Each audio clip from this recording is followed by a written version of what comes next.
Sveiki visi gimę po avino ženklu.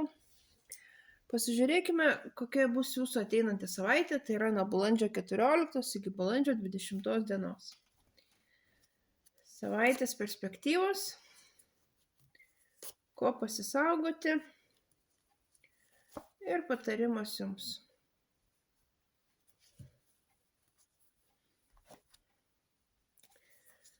Perspektyvos. Avinai ateinančią savaitę turės labai daug transformuojančių įvykių. Tiesiog viskas keisis iš pagrindų, tiek materialinė prasme, tiek emocinė, dvasinė prasme. Tiesiog būsit priversti pereiti į visai kitą lygį, į aukštesnį lygį ir tobulėti. Ko vengti?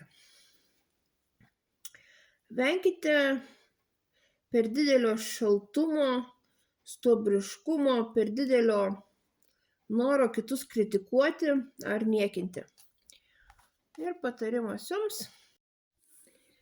Ateinančią savaitę priimkite rimtus pasiūlymus, ypač susijusius su darbu.